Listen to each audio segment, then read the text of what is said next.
Ya, Milet, hola. Muy bien.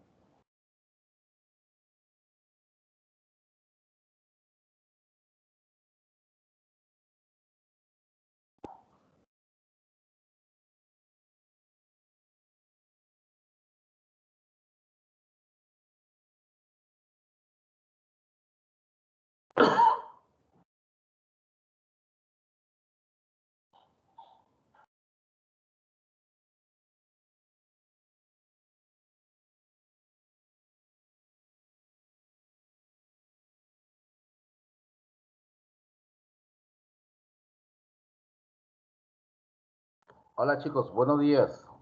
Ya que estamos completos, vamos a iniciar lo programado para el día de hoy, que tenemos el tema sobre tuberculosis pulmonar. Vamos a hacer un somero enfoque para que ustedes vean cuán importante es la enfermedad como tal, ¿no? Dependiendo del agente causal. Esta enfermedad, ¿no? Como ustedes saben, es una enfermedad endémica, ¿no? Epidémica, pandémica, ¿no? Porque hay tuberculosis en todo sitio. De tal manera que constituye una de las fases de las enfermedades que fueron emergentes y son emergentes permanentemente, que tiene que ver mucho con el estado socioeconómico, sociocultural, ¿no? Y eso definitivamente nos lleva a que tengamos la suerte o la mala suerte de manejar altos índices. Y que no solamente son los lugares pobres, ¿no? Los niveles socioculturales están en nuestra sociedad muy bien definidos, ¿no? El que tiene plata o el rico y el que no tiene o el pobre. No es generalmente de la gente pobre, ¿no? Es generalmente de la gente que no tiene niveles, ¿no? De satisfacción, de salubridad, ¿no? Económicamente sensibles, ¿no? Y que tiene indefinidamente las de perder. Ahora, la cuestión geográfica tiene que ser importante, chicos. Nosotros, decimos nosotros, ¿no? Todo el Perú, geográficamente estamos entre los dos trópicos que nos hacen característicos de condiciones climáticas especiales, ¿no? De tal manera de que definitivamente tenemos las tres regiones, la calurosa, ¿no? La cálida, la fría en la sierra y la calurosa, más calurosa en la selva. Cuando queremos ver esta enfermedad, estamos hablando de una enfermedad que afecta a los pulmones, ¿no? Primariamente, pero que se puede diseminar. Se puede diseminar a otras partes del organismo, sea piel, sea órgano, riñón, cerebro, ¿no? Piel, hueso, todo lo que nosotros imaginamos se disemina, porque la diseminación es por vía hematógena. Muy bien, esta enfermedad, como le digo, es una enfermedad infectocontagiosa de carácter granulomatoso, de forma crónica por el tiempo, ¿no? Esta es causada por una bacteria que es el Mycobacterium tuberculoso o también llamado el bacilo de Koch, el nombre a quien lo logra descubrir. Esto generalmente se localiza en los pulmones, aunque pueden afectar otros órganos. La tuberculosis es la más frecuente y la más contagiosa de las formas de la tuberculosis. Está entre un 80-85% de los casos. Muy bien, eso es una figuración, ¿no? De un bacilo, como es, ¿no? Alargadito, ¿no? Parece un choncho, ¿cómo se llama eso? Un chorizo, ¿no? Es ácido alcohol resistente, ¿no? Generalmente es aerobio, es inmóvil, no produce toxinas y no es esporulado. Esas son las características, ¿no? O sea, que es ácido alcohol resistente, es aerobio, no esporulado, inmóvil, no productor de toxinas. La historia general de la enfermedad, ¿no? hace que nosotros tengamos tres situaciones muy marcadas para poder interrelacionarnos entre el huésped y el agente etiológico. ¿Y cuáles son esas tres condiciones? ¿No? Esas son que uno está expuesto a infectarse, a asistir en lugares de conglomeración, donde hay gente ya enferma, ¿no? Uno se expone. Segundo, uno hace una infección de tal manera que desde que se infecta uno desarrolla todos los síntomas de la enfermedad. Exposición, infección y enfermedad. Esas son las tres condiciones que hacen posible que uno pueda estar expuesto a enfermar de esta enfermedad. Esto es una gráfica anatómica para que ustedes se den cuenta que esto tiene una peculiaridad. Afectación del tercio superior de ambos emisoras. Las lesiones tuberculosas están a nivel de los vértices, ¿no? De los pulmones. Vean ustedes, acá hay una manchita, ¿no? Que nos habla de la parte inicial, cómo se puede iniciar la enfermedad, y la otra son las cavidades que se van logrando del emitórax superior.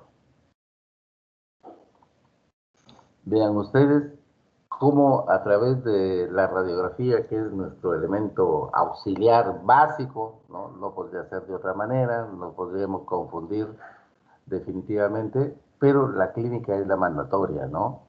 Paciente tosedor más de 15 días, paciente con fiebre vespertina, sudoración, escalofríos, ¿no? Y todo malestar general, dolor de cabeza, hiporexia, astenia, baja, toda esa sintomatología automáticamente nos lleva a definirnos de que estemos frente a una enfermedad inicial. Vean ustedes cómo las lesiones del complejo primario de Boone son pequeñas nodulaciones radiopacas, ¿no? Generalmente casi debajo de la clavícula, ¿no? Casi bajo de la clavícula, ¿no? Y tienen calcificación de los ganglios linfáticos parailiares, ¿ya? Y estos a través de encontrarlos en una forma así alineada, ¿no? De tal manera que nos haga sospechar, ¿no? Esta radiografía, aparentemente vemos las calcificaciones, ¿no? De los complejos primarios. El complejo de Ranke es un poquito más grande, es un cúmulo, ¿no? Un cúmulo de lesiones de Boone, ¿no? El complejo de Ranke, ¿no? Entonces, vemos que definitivamente a esto se asocia definitivamente con reacciones calcificadas, ¿no? De los ganglios ciliares o paratraqueales. El complejo de Ranke constituye una evidencia, ¿no? Que nos está hablando que hay un cuadro de infección primaria. Ahora, esto puede desarrollarse lógicamente asociado a ciertas micosis pulmonares como la histoplasmosis que hemos visto y que definitivamente nos lleva a desarrollar, ¿no? Paralelamente la existencia de una enfermedad bacteriana asociada o complicada, si vale la palabra, con una enfermedad micótica. Acá arribita en estos cuadritos, según los puntos oscuritos, vean casi la localización predisponente de los tercios superiores, ¿no? De los tercios superiores de ambos pulmones.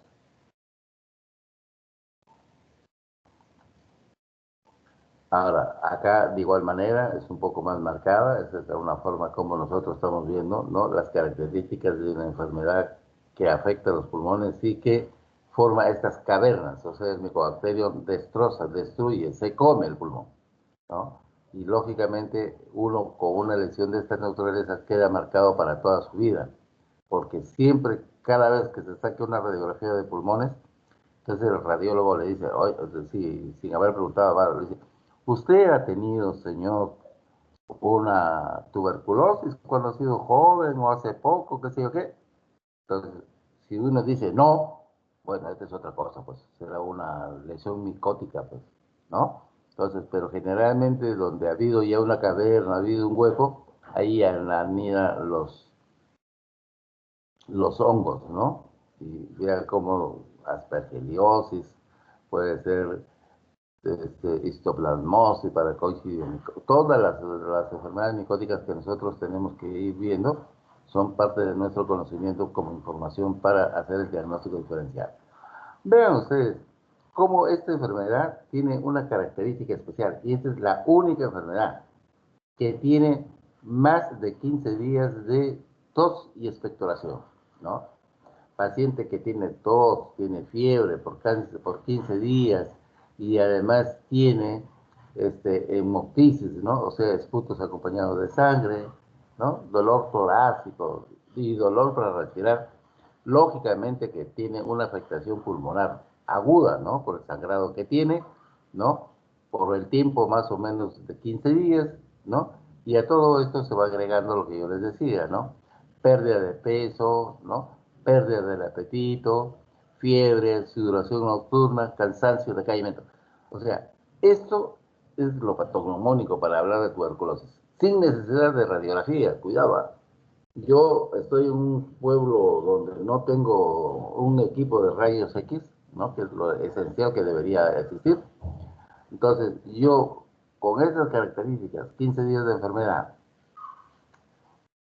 que tiene tos con expectoración hemotoica, con o sin dolor torácico y dificultad para respirar, y que tiene pérdida del apetito, pérdida de peso, fiebre, sudoración nocturna, cansancio y decaimiento, con toda seguridad clínicamente yo estoy pensando que esta es una tuberculosis. Y vean por qué. Porque realmente yo tengo que tener primeramente la preeminencia de que estoy frente a un cuadro sintomático respiratorio. Y esto me lo está dando la clínica que nos da el paciente. Cuando yo ya tengo la presunción diagnóstica, lógicamente que tengo que correlacionarlo con el estudio bacteriológico del esputo de este paciente. Yo debo encontrar ahí, a través de una vaciloscopía directa al Mycobacterium, ¿no? O si no encuentro Mycobacterium, le haré cultivo. La vaciloscopía directa y el cultivo son los exámenes de fondo que ustedes deben pedirle automáticamente a su paciente. Si viene que BK negativo, oiga, le hago cultivo, pues seguro usted vería, a un hongo me va a salir, ¿no? Pero esto además tiene que tener, ¿no?, la fundamentación de una placa radiográfica. O a la inversa, una placa radiográfica nos puede orientar, pero ¿no? La vaciloscopía debe ser positiva para el diagnóstico mediante la presencia del BK en esputo. Acá en este cuadrito ustedes van a ver si es que hay una cruz, dos cruces, tres cruces, ¿no? Cuando estamos hablando de que el laboratorista nos debe demostrar de que este paciente o tiene una cruz, o tiene dos cruces, o tiene tres cruces, para ver en qué estado de enfermedad se encuentra, ¿no? O sea, el que tiene ya tres cruces está completamente comprometido, que puede hacer otro tipo de enfermedad, otro tipo de complicación.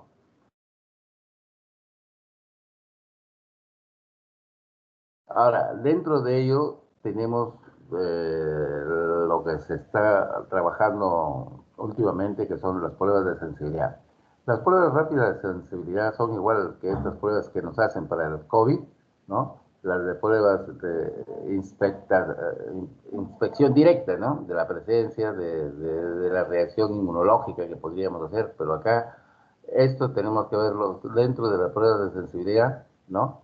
El BK en esputo o la intradermorreacción, que es la PPD que nos ponen siempre para ver si tenemos ese tipo de afectación.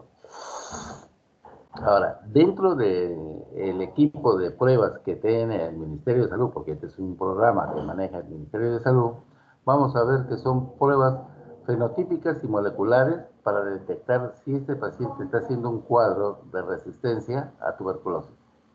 La prueba es la MODS, ¿no? La prueba del nitrato reductasa, ¿no? La prueba del sistema automatizado medio líquido y la prueba molecular de sondas de ADN.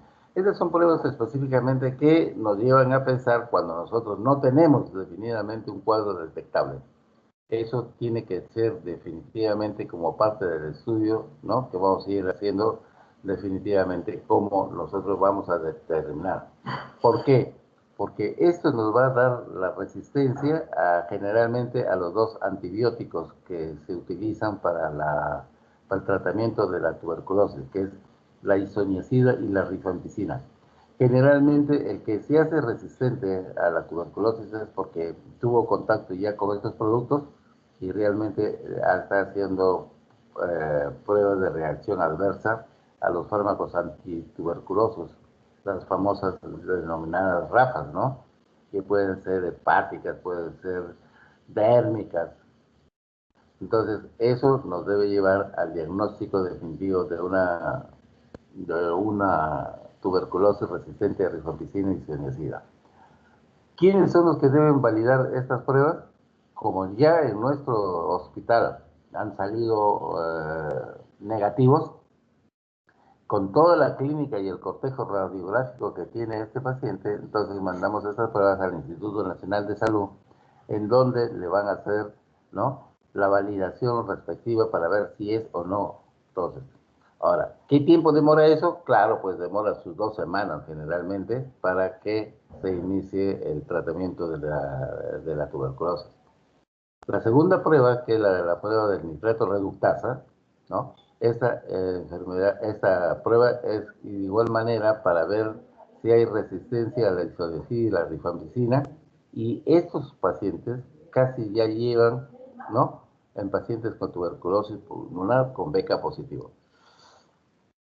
Lógicamente que también tiene que confirmarse en el Instituto Nacional de Salud, y lógicamente va pasando ya los días, ya no son 7, 14, son 14, 28 días desde el inicio en que se llevó a cabo la prueba.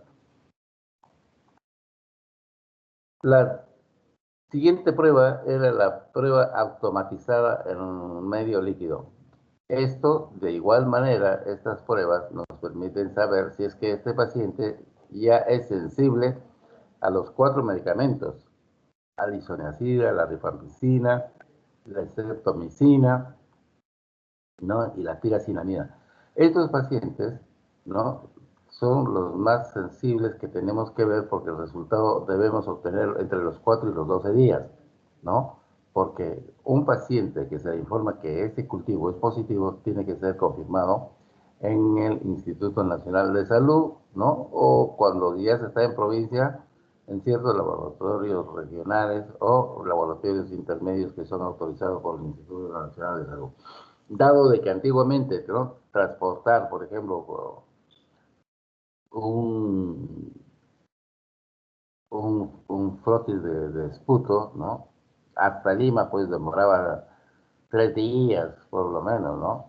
Y en cambio ahora ya han tenido que desplazar el mismo Instituto Nacional de Salud ha tenido que desplazar sus pequeños laboratorios para tratar de hacer un estudio mucho más respectivo, ¿no?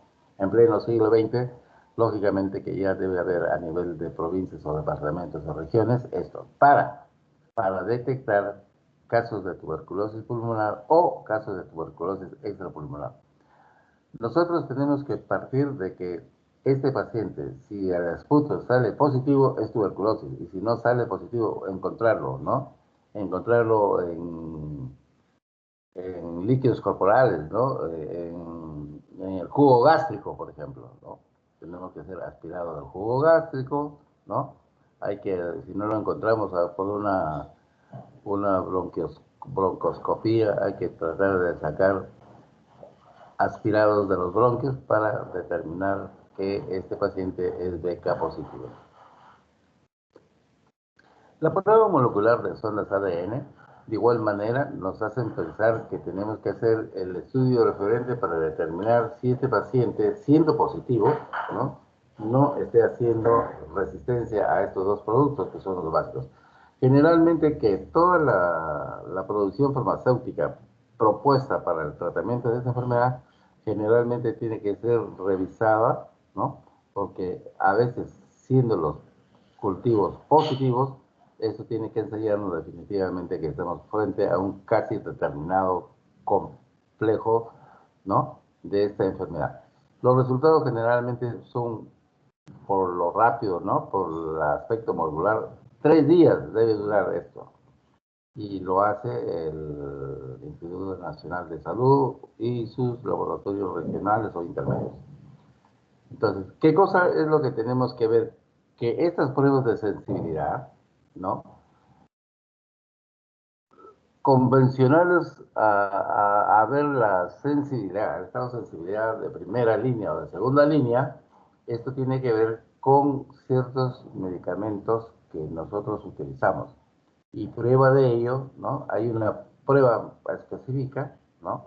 Que es la prueba de Lowenstein-Keynes, la que nos da la primera impresión de que este paciente está haciendo resistencia, ¿no? A productos que se utilizan para el tratamiento de la tuberculosis en primera línea. Y vea, ¿qué cosa es lo que nos interesa dentro de ello, ¿no? De que los productos, los esputos que llegan al Ministerio de Salud tienen que ser definitivamente positivos, ¿no? Para determinar si es que este paciente ha sido sometido a una prueba rápida o convencional de primera línea, lo que nos habla de la resistencia a la rifampicina y a la isoniazida. O de lo contrario, tratar de que esta enfermedad, ¿no?, haga resistencia a estos medicamentos desde el inicio del tratamiento.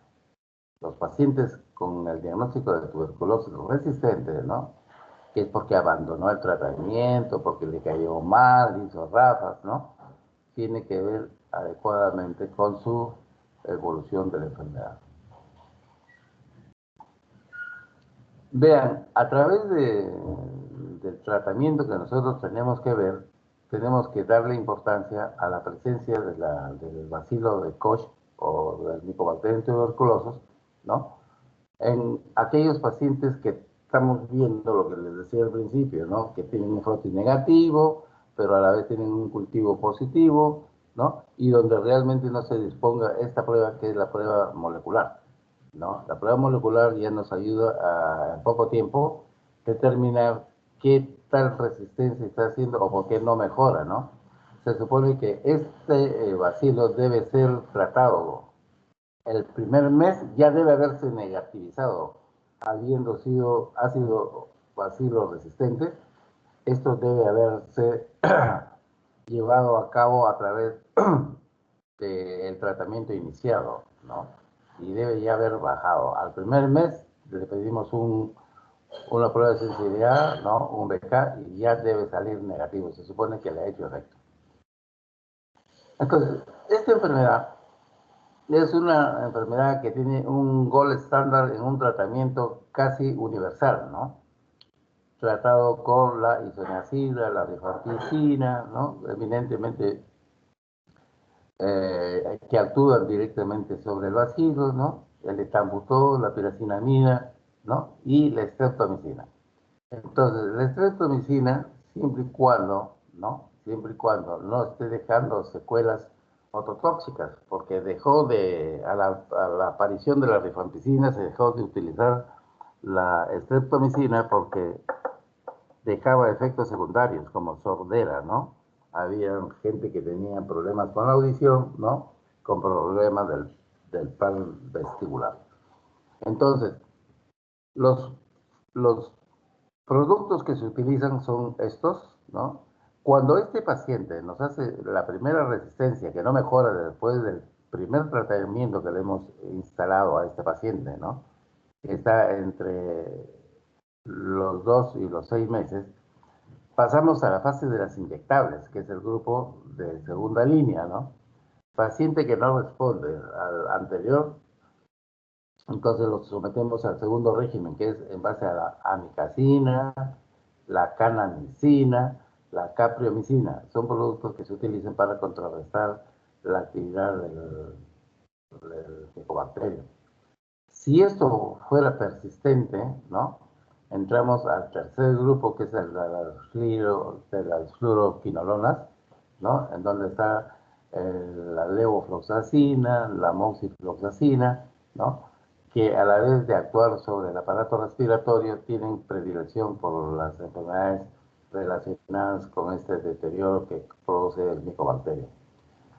Hay otros productos que se utilizan, ¿no? Amén de los productos de la segunda línea, como son las inyectables, se utiliza la etiopamida, la cicloserina y el ácido paramino salicílico. Estos, por la característica que tienen que ser eminentemente bacteriostáticos. Pero de igual manera, ¿no? Hay un último grupo, que es el grupo 5, ¿no? Los cantantes, sino que estos ya nos hablan de que hay una evidencia limitada, ¿no? En donde, circunscrita la diseminación de la enfermedad, podemos utilizar amoxicilina más ácido clavulánico, ¿no? La clofazimina o el meropenem. O sea, si nosotros vemos que esta enfermedad no nos está ayudando, definitivamente no nos podemos desprender de estos productos que nos deben llevar definitivamente, ¿no?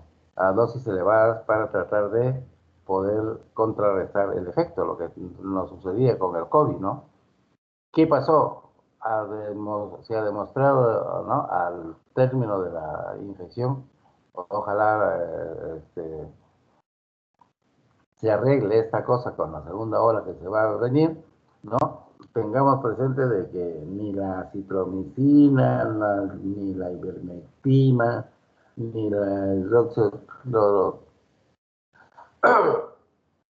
la hidrocloroquina nos han podido haber ayudado a solucionar ese problema.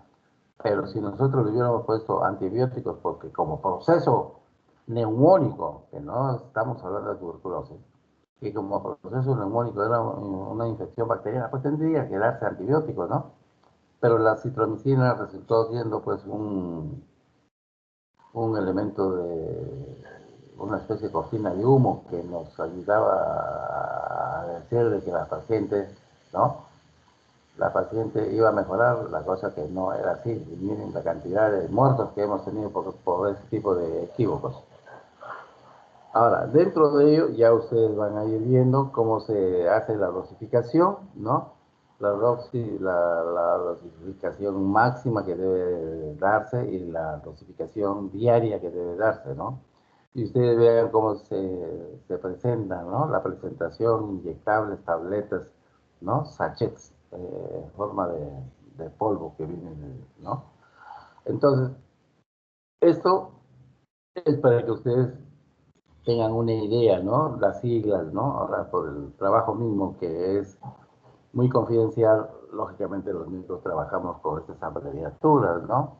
PAS, ácido paramino salicílico, la amicacina AM, amoxicilina más ácido clavulánico, todo esto va teniendo una corrección de tal manera que es un trabajo para el trabajo médico que manejamos nosotros.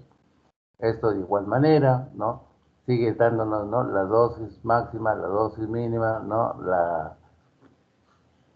La simplificación de tener y la presentación, ¿no? En ampollas, en tabletas. Todo eso tenemos que irlo viendo progresivamente. Muy bien. Con esto, ¿qué cosa es lo que vamos viendo? De que existen otros productos, ¿no? Ahora, sí es bien cierto que no se encuentran en nuestro país, en nuestros hospitales, hay otros productos como la tioselazona y la linezolid, son productos específicamente cuando el infectólogo encuentra que no logra ubicarse dentro del diagnóstico de esta enfermedad, utilizamos, ¿no? El linezolid, ¿no? Para tratar este tipo de infecciones que no sabemos porque no sale en la prueba de sensibilidad. Vean, esto es para tener una idea clara cuando el esputo sale negativo o cuando sale positivo. Cuando este paciente estamos tratando de confirmar que ya en nuestro país no es necesario BK positivo, ¡ploc!, le iniciamos el tratamiento, ¿no? Entonces se les hace la prueba molecular. Y si este paciente sale con BK negativo, lo llevamos a la prueba del MOTS, ¿no? Entonces, cuando nosotros hacemos un análisis, vemos si ese paciente es sensible o resistente al tratamiento. Con esa finalidad tratamos de hacerlo para instalar, cuando es positivo, ¿no? Nuestro esquema clásico que tenemos, ¿no? Dado en dos partes, ¿no? En base adicional y rifampicina, ¿no? Y cuando esto se hace resistente, lógicamente que cambiamos al esquema, ¿no? Al esquema sensible, le vamos aumentando otros productos que son parte del tratamiento que se debe seguir. Muy bien. El esquema sensible. Cuando nosotros estamos interesados en aplicar el tratamiento sensible. El tratamiento sensible, ¿no? Si bien es cierto, ya ustedes deben saber que los números hablan el tiempo, los meses que se debe instalar el tratamiento, las letras son los productos que se utilizan, ¿no? Y los subíndices, ¿no? Las dosis que se da, pues, ¿no? O en base a qué tiempo se les está dando, cada 3 días, ¿no? Entonces, ¿qué cosa es lo que tenemos que ver acá? Lo que va a hacer, lo que yo les estoy diciendo, que el tratamiento de la tuberculosis generosamente amplio, que realmente nos debe dar los mejores resultados, pero este programa o este tratamiento se asocia a un programa de refuerzo de elementos necesarios, ¿ya? Entonces, lo que yo entiendo que definitivamente acá tenemos que ver que los pacientes tienen que ver en qué fase, ¿no? Tenemos que cambiar el tratamiento a esos pacientes. Entonces, vemos que lo que tienen que saber ustedes, qué significan los subíndices, ¿no? Y qué indica que si este paciente tiene que seguir diario o no. Entonces, eso es lo que tenemos que ir viendo nosotros definitivamente para poder llegar al tratamiento de esta enfermedad. Entonces, nosotros tenemos que saber definitivamente que en el inicio del tratamiento, ¿no? La fase diaria, van los 4 medicamentos, la isoniazida, la rifampicina, la piracinamida y el etambutol. Ahí ya no hay estreptomicina. Y cuando esto pasa a la segunda fase, ¿no? Cuando el tratamiento es 3 veces por semana, solamente se continúa con isoniazida y con rifampicina. ¿Por qué? Dirán ustedes, ¿no? En la primera fase y en la segunda fase se repite. Porque tiene que demostrarse, ¿no? Que al término del tratamiento, este paciente debe haber cumplido la fase de que su esputo o su prueba de sensibilidad sea negativa. ¿Qué cosa es lo que tenemos que ver? Definitivamente, instalado el tratamiento y aceptado el tratamiento y terminado el tratamiento, nosotros tenemos que ver que estos pacientes no tengan contacto, ¿no? O sean infectados con VIH, en donde el paciente infectado con tuberculosis pulmonar fácilmente puede hacer la inmunodeficiencia o pacientes con inmunodeficiencia fuera del pulmón, ¿no? De igual manera hay que darles un tratamiento parecido a lo que estamos convencionalmente utilizando hacia arriba. Hay que tener mucho cuidado que muchos de los pacientes, ¿no? Al inicio tienen que someterse a este tratamiento o de lo contrario, antes de que estos abandonen o tengan recaídas, ¿no? Tengan que de todas maneras ser recuperados para que no se disemine la enfermedad.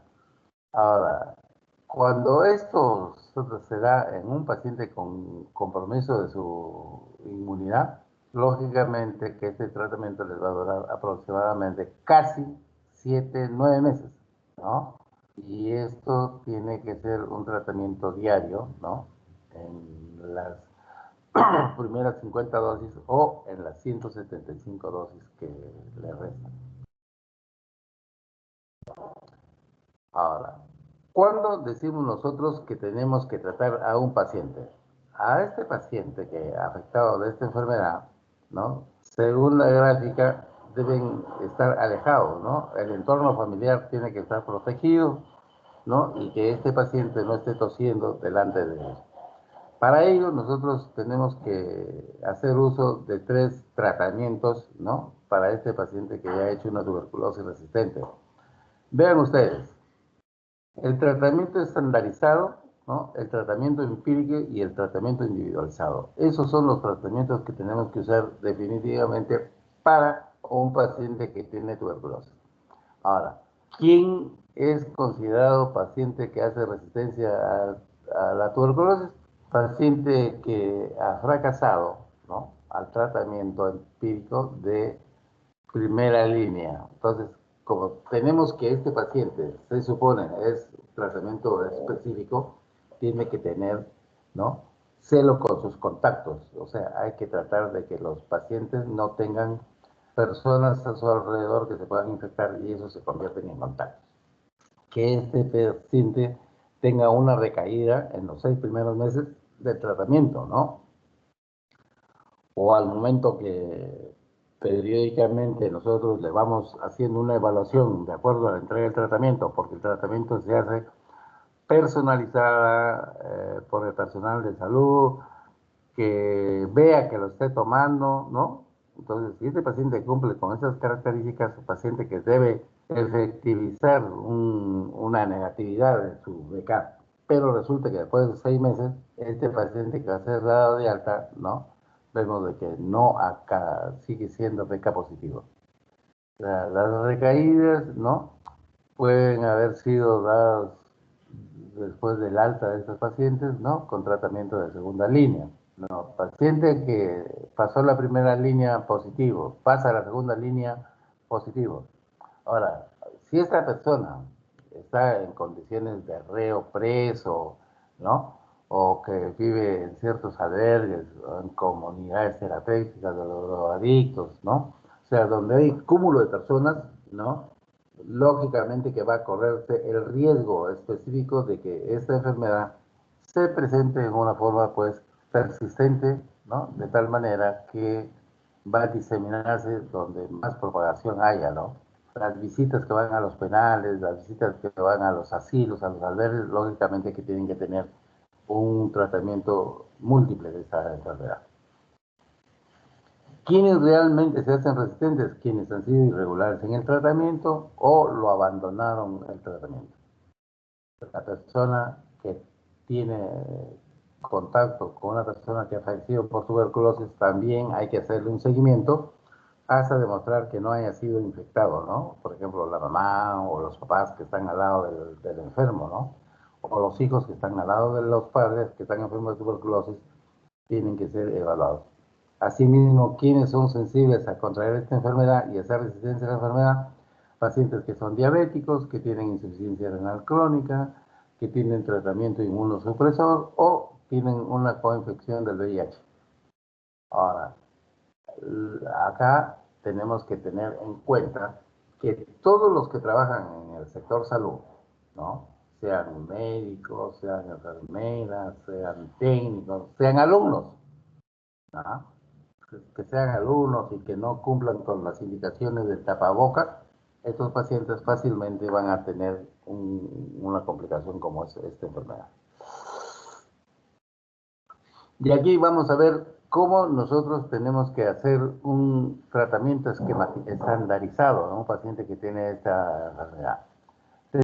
Tenemos que valorar en primer lugar la prueba, ¿no?, de que este paciente está en mal estado.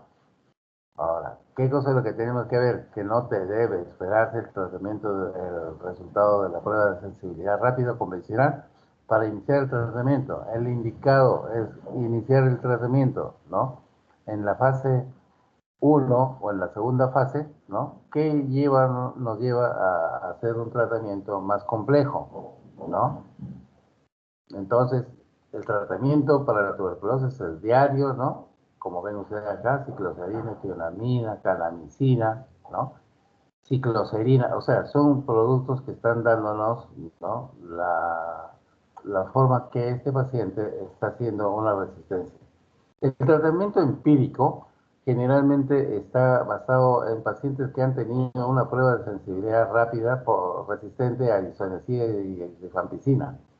Vemos cómo en estos pacientes que son resistentes a este tratamiento, ¿no? Tenemos que iniciarlo con isoniazida, ¿no? Y con rifampicina, de tal manera que este paciente tiene que ir haciendo tolerancia. Esta enfermedad, durante el tiempo que dura, tiene que ser sujeta de observación y seguimiento con la vaciloscopía negativa. Tenemos que llegar que a partir del mes y este paciente que cumple el tratamiento puede evitarse estos largos tratamientos que hacen de segunda y de tercera línea. Entonces, cuando ya estos pacientes son resistentes al tratamiento, el tratamiento se les alarga por año y medio, casi aproximadamente. Aquí vemos el tratamiento individualizado. Generalmente el tratamiento es individualizado, tratado directamente a la persona, ¿no? Que ha hecho resistencia a estos tratamientos, a estos medicamentos, previa prueba de sensibilidad, ¿no? Entonces sigue siendo resistente al tratamiento, entonces tiene que ser tratado de una forma personalizada para que este paciente tienda a negativizar. Hace 40 años aproximadamente, ¿no? 40 años. Veíamos de que en el Seguro Social, ¿no? En el Rebagliati, donde yo roté y hice neumología, ¿no? Hacían la toracoplastía, ¿no? La toracoplastía era un tratamiento quirúrgico con el cual se ponía, o sea, se colapsaba el pulmón para que no sangre, para que no siga diseminándose. Y mucha gente hasta ahora vive, ¿no? Con ese tratamiento y vive con sus pimpones que decíamos nosotros, ¿no? Esas bolitas de pimpón se le ponen ahí en el pulmón para que no se extienda más la diseminación de la enfermedad, colapsado ahí, ya no sangraba ese paciente. Entonces, aquí, ¿no? Los pacientes generalmente se hacen mono o poliresistentes y en los tratos, ¿no? Y en los pacientes que se hacen plausibles de este tratamiento individualizado, tenemos que ver que debe ser un paciente que ha recibido los 4 tratamientos de primera línea y de segunda línea, ¿no? Que este paciente dentro de este tratamiento debe tener un tratamiento con uso de productos como la fluoroquinolona o una inyectable de segunda línea, ¿no? Debe incluir, ¿no? El tratamiento como parte de la mejora, ¿no? La piracinamida. Vean la forma compleja como uno tiene que tratar de, bien es cierto, de que los pacientes tienen cierta predisposición a aburrirse a tomar 11 pastillas. Entonces, estos pacientes deciden por abandonar el tratamiento o hacer como a ellos les conviene. Entonces, paciente que no cumple la medicación en el centro de salud, ¿no? Como él no está yendo al centro de salud, sale una brigada y lo busca en su casa para tratar de que éste cumpla con su régimen y lo haga efectivo. De tal manera, ¿no? Que salen grupos de personas a buscar a los pacientes que se ausentan y ver cuál es la causa. O estos pacientes han fallecido o esos pacientes simple y llanamente se han dedicado a otras cosas menos a lo que tienen que hacer. Cuando nosotros iniciamos un tratamiento, ¿no? Vean ustedes, ahí está el personal de salud, ¿no? Se supone que es una enfermera, el paciente que lleva su vaso y que delante del personal de la salud tiene que tomar los medicamentos, ¿no? De lunes a sábado, ¿no? Excepto los domingos y feriados. Este paciente tiene que tomar su tratamiento de tuberculosis 1 hora después o antes de haber ingerido alimentos. Los medicamentos generalmente son los de primera y segunda línea, los que deben administrarse, ¿no? En toma diaria. El tratamiento debe ser directamente supervisado en la boca y, excepto, ¿no? La etionamida, la cicloserina o el PAS, se debe administrar de una forma fraccionada, por lo que producen efectos secundarios como gastritis. Ahora, acá dice, ¿no? Para contrarrestar los efectos colaterales, ¿no? Cuando uno toma cicloserina, ¿no? Tiene que darle vitamina B6 por vía oral para contrarrestar los efectos secundarios. Si este paciente toma ácido paraaminosalicílico, debe tomar bebidas, ¿no? O ciertos alimentos ácidos, ¿no? Como las limonadas, las naranjadas, ¿no? O comerse una fruta de esa naturaleza. O cuando estos tienen que ser, ¿no? En polvos o en sachets, como el ácido paraaminosalicílico, debe mantenerse en condiciones refrigeradas. ¿Cómo tenemos que nosotros seguir a un paciente que ya tiene tuberculosis? Monitorear el tratamiento de la tuberculosis, ¿no? Para tratar de encontrar si este paciente ha hecho resistencia, ¿no? Se ha hecho resistencia al tratamiento y debe ser evaluado por el médico y debe ser controlado por el personal de la salud que trae en las postas y en los centros de ahí. Aquí lo que tenemos que ver es que la baciloscopía y el cultivo del esputo debe ser negativo, ¿no? Durante todo el tiempo que dure el tratamiento. De lo contrario, ¿no? Si en la primera, segunda y la tercera sigue saliendo positivo, este paciente, ¿no? O no cumple el tratamiento o lo está desarrollando de una forma arbitraria. Ahora, todos los pacientes que tienen tuberculosis resistentes deben ser evaluados por el médico, ¿no? El médico mensualmente tiene que evaluar a este paciente hasta los 3 meses, en que se supone que ha transcurrido los 3 meses del tratamiento de 6, entonces nosotros tenemos que tener un cuidado necesario antes de que este paciente haya sido dado de alta. Por lo tanto, durante el tratamiento de la enfermedad, este paciente debe haber tenido mínimo 6 controles mensuales, casi un control todos los meses. Mediante este cuadro tenemos que ver las reacciones adversas que se producen generalmente, ¿no? A nivel del hígado, la isoniazida, la rifampicina, igual manera, ¿no? Ustedes van a ir viendo que estos pacientes adquieren un cuadro subictérico o ictérico, ¿no? O de una u otra manera, pacientes que produzcan cansancio, ¿no? Poliartralgias, mialgias, ¿no? O que pacientes que usan el etambutol, este producto tiene una peculiaridad, ¿no? De producir un cuadro de neuritis retrovulvar. La estreptomicina, lógicamente, era lo que yo les decía, ¿no? Tiene toxicidad vestibular, coclear, y lógicamente esto los lleva a la sordera, ¿no? Muchos pacientes mejoraban de su tuberculosis, pero quedaban sordos, ¿no? Por el uso de la estreptomicina. Los otros productos de igual manera, ¿no? Producen como todo producto que no nos cae bien, nos produce dolor de cabeza, produce insomnio, ¿no? Trastornos de conducta, ¿no? Trastornos gastrointestinales como la etianamida que nos produce náuseas, vómitos, dolor abdominal, el ácido clavulánico, ¿no? Que si es por vía inyectable nos va a producir molestias en la zona de afectación y produce, ¿no? La micacina, la ganemicina, la capramicina nos producen nefrotoxicidad, ¿no? Nos producen efectos secundarios como los que estamos viendo acá. ¿Cómo tenemos que hacer o cómo debemos prevenir esta enfermedad? La prevención de esta enfermedad tiene que hacerse en base a 3 círculos: el círculo primario, secundario y terciario. La prevención primaria de la tuberculosis, ¿no? Cuando estamos atendiendo a poblaciones expuestas, es tratar lo que necesitamos urgente ahora, ¿no? El uso de la mascarilla. El uso de la mascarilla es básico, importante, que todo paciente debe cubrirse la boca y la nariz al toser o estornudar o reír. ¿Por qué? Porque si ustedes ven, ¿no? La cultura de nuestro pueblo a través de las imágenes de la televisión, ¿no? Creen que esta enfermedad se adquiere por la boca, ¿no? Y solamente lo ponen en la boca, o en el último de los casos lo están usando como un anexo de nuestra vestimenta, ¿no? Lógicamente que no es así.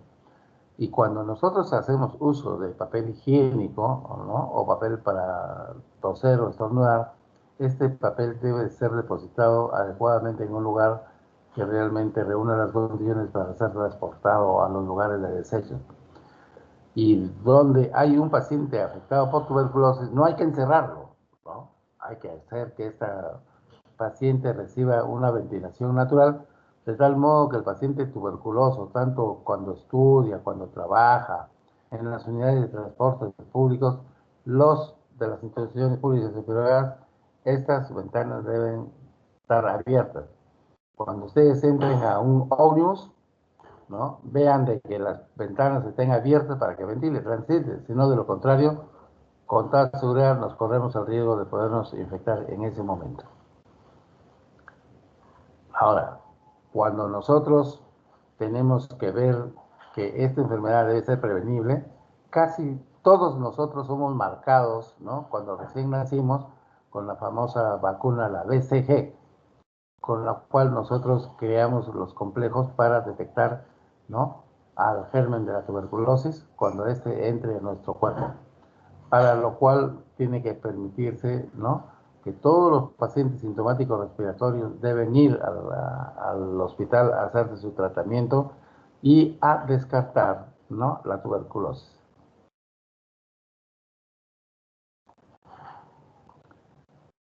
Cuando nosotros vemos que este paciente, como vemos en la gráfica, nos protegemos, nosotros tenemos que protegernos, ¿no? Usando nuestra mascarilla, ¿no? Que nuestros clásicos eran solamente los N95, ¿no? Estos celestitos que vemos en el profesional de la salud, nos damos cuenta que era verdaderamente quien nos protegía, ¿no? Ahora ha salido de todo tipo, de toda calidad. Hay mascarillas hasta de azul, vean ustedes, ¿no? ¿Ustedes creen que eso nos va a dar la garantía de no podernos no implementar? Bueno, la gente está usando la mascarilla como moda, ¿no? Pero no como debida medida de contención para que no nos enfermemos. Y esto hace que para todos los que trabajamos en el sector no nos infectemos de este mal que nos aqueja todavía. Ahora, la prevención secundaria, lógicamente que depende del diagnóstico y el tratamiento, ¿no? Y hay que tener mucho cuidado en la prevención con los contactos, ¿no? Los padres, las madres, los abuelos, los hijos. Y generalmente cuando estamos frente a esta susceptibilidad de hacer esta enfermedad, nos vamos a dar cuenta de que nos encontramos frente a un proceso de prevención y la isoniazida se utiliza, ¿no?, para prevenir que pacientes susceptibles hagan este tipo de enfermedades. Ahora, cuando nosotros tenemos que ver, ¿no?, dada la forma como se está diseminando esta enfermedad por vía pulmonar o extrapulmonar, que son sensibles o resistentes a tratamientos, esto debe ser evaluado siempre en la comunidad a través de los exámenes, ¿no?, de los exámenes de un censo poblacional, ¿no?, y controlar a toda la población expuesta. Vean ustedes cómo aquí nomás, ¿no?, en Lima, el Cerro San Cosme, el Cerro del Agustino, son lugares potencialmente donde quien va por primera vez, y generalmente viene la gente de la sierra, son los primeros que caen como víctimas de esta enfermedad y hacen la enfermedad y pues lógicamente tienen que someterse al tratamiento de primera o de segunda línea. Entonces, ¿qué cosa es lo que tenemos que ver cuando nosotros tenemos que ver a pacientes susceptibles de tratamiento empírico? O sea, esto debe ser generalmente tratado o iniciado en pacientes que tienen sospecha o dudas de tener la enfermedad o que pertenecen a su grupo de alrededor, ¿no? Según las normas técnicas, todo aquel que tiene contacto con personas susceptibles de esta enfermedad tiene que ser evaluado a través de una prueba de sensibilidad o a través de la prueba de la intradermoreacción, ¿no?, la tuberculina. Ahora, ¿quiénes son los que deben recibir tratamiento preventivo para no hacer la enfermedad como con isoniazida, ¿no? Los niños menores de 5 años, vean ustedes que a veces son susceptibles de venir de una mamá que ha tenido la enfermedad, la tuberculosis, ¿no? Y este niño puede adquirirla por el acercamiento, ¿no?, el amamantamiento que hace, lo que nos hace pensar que aquí tenemos que ver la parte importante, si el niño no es tosedor, ¿no? Mediante la prueba del PPD. Según su extensión del PPD, ¿no? Mayor de 10 milímetros, ¿no? Entre población de hasta los 19 años, este paciente tiene que tener una susceptibilidad de tuberculosis pulmonar. Personas que tienen VIH, ¿no? Tienen que ser sometidas a estas pruebas, ¿no? Si tiene tos, esputo, y si no tiene tos, ¿no? Se le hace la prueba de la interdermoreacción, que es el PPD. Lo que tenemos que ver, ¿no? Generalmente era lo que nosotros decíamos, ¿no? En donde existen acúmulos de personas que no reúnen ciertas condiciones de salubridad, estos pacientes de una u otra manera van a tener la susceptibilidad de ser infectados por esta enfermedad. Y vean ustedes, si algún día tienen la oportunidad de ir a un penal o a un hospital psiquiátrico, la cantidad de pacientes que tienen tratamiento específico a tuberculosis por este tipo de condición en la cual se vive o se trasloca, ¿no? Donde uno vive. ¿Y quiénes son los que realmente tienen estas enfermedades? ¿No? Son los pacientes que tienen HIV, pacientes que tienen una enfermedad neoplásica, pacientes que tienen una enfermedad renal crónica, pacientes que tienen terapias prolongadas con corticoides, ¿no? Pacientes diabéticos, pacientes que tienen enfermedades como la silicosis, pacientes gastrectomizados, pacientes que han sido candidatos a trasplantes, pacientes que tienen que ser tratados adecuadamente o aquellos que hayan tenido una consecuencia de una enfermedad de fondo como la fibrosis pulmonar.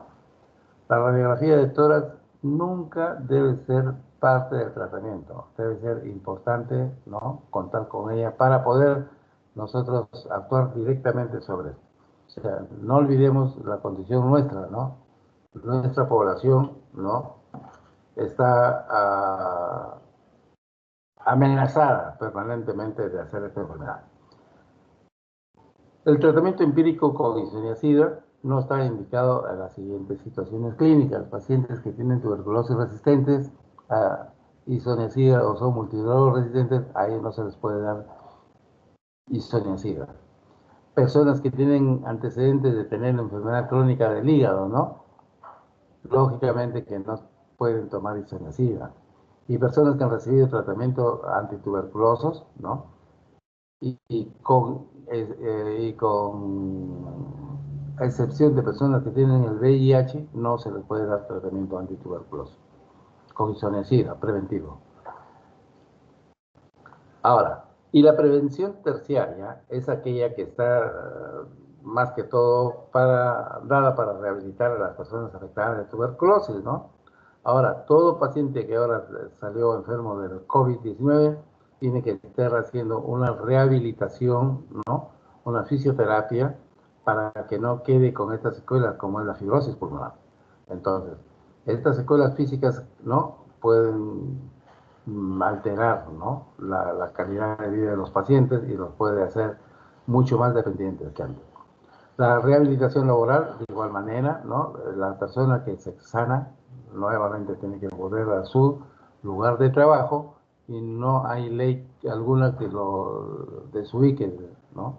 Porque realmente es un derecho adquirido haberse enfermado de una casi laboral para los médicos, ¿no? Así como fue el COVID, de igual manera la tuberculosis es una enfermedad considerada profesional. Muy bien, si nosotros hacemos una manifestación de que esta enfermedad debe ser controlada a través de todos los medios que tienen nuestras autoridades, yo creo que vamos a librarnos, ¿no? De la persistencia o la existencia de este mal que consume a la sociedad, ¿no? ¿Quién no ha tenido un principio de tuberculosis? ¿Quién no ha tenido, no? Tal vez uno que tiene 40 años trabajando en un hospital, tal vez quizás, y resulta que nunca se dio cuenta, ¿no? Porque no hizo sintomatología, pero al sacarse la radiografía de pulmones se ha encontrado fácilmente identificado con una clínica parecida a esta. Muy bien, me cansé, me cansé. Muy bien, chicos, 5 minutos, tomamos un vasito de agua. y estiramos los pies. 5 minutos, por favor. Ya, doctor. Gracias. Doctor, gracias.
Hola.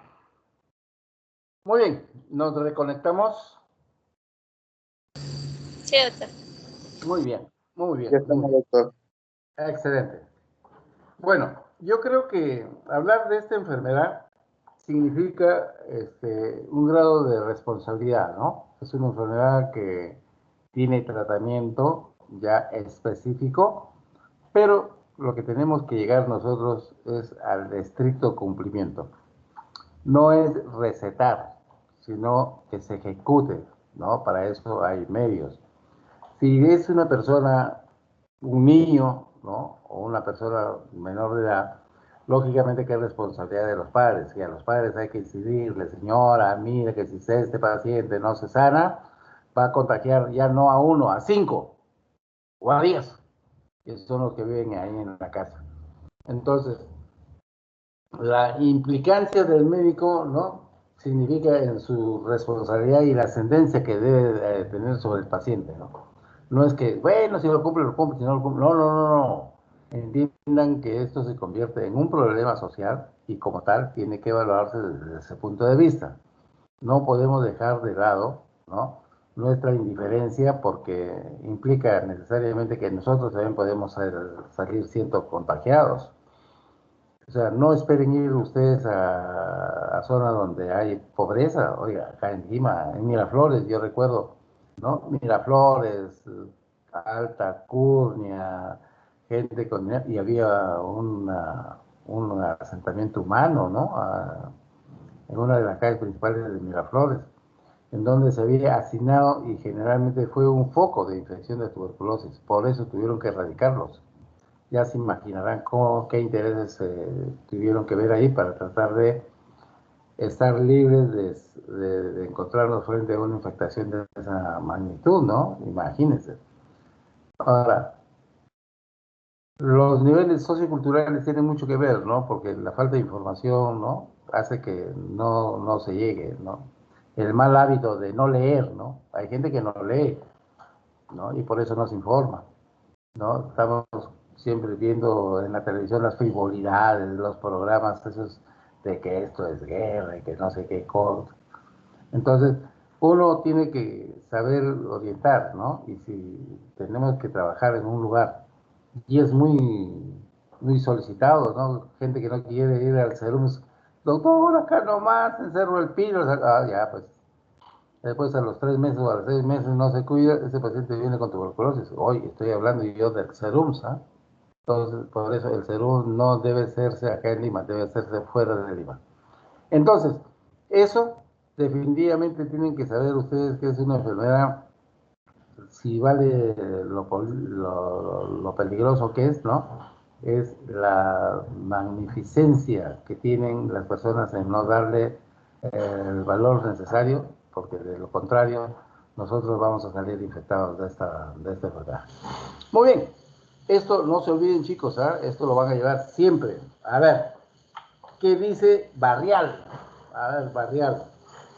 Hola, buenos días, Barrial. Buenos días, doctor. A ver, ¿qué te pareció?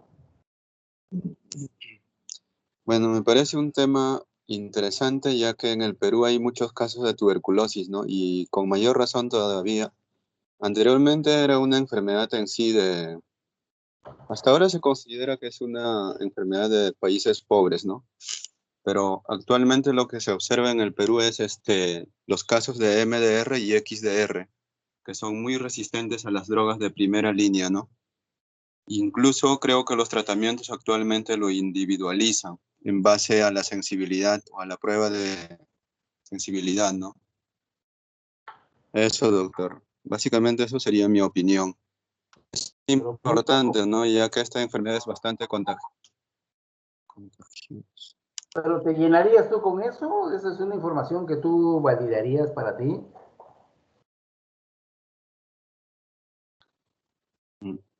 No lo escuché bien, doctor. ¿Tú consideras que esos conceptos que tú me has esgrimido son suficientes para tener conocimiento de una enfermedad tan riesgosa como la tuberculosis? No, en realidad es muy amplia, ¿no? La tuberculosis en Quiero sí que lo que es buscamos acá, multifactorial. Reinaldo, escúchame. Lo que tú tienes que sacar provecho de acá, ¿qué cosa es lo que tú tienes que saber de tu proceso? Que estás mal pagado, vas a estar mal pagado. Como médico, te lo cuento, como médico te lo cuento. Estás mal pagado, tienes que trabajar en 2 universidades, tienes que tener un consultorio particular o que te explote a alguien en una clínica. Entonces, tú tienes que saber que la situación socioeconómica, ¿no? La estratificación social está muy venida a menos. Se ha polarizado en que los que tienen, ¿no? Y los que menos tienen. Ya el que no tiene nada se pasó, pues. Ya ese es un candidato a ser víctima de cualquier otra enfermedad, que inclusive una diarrea lo puede matar.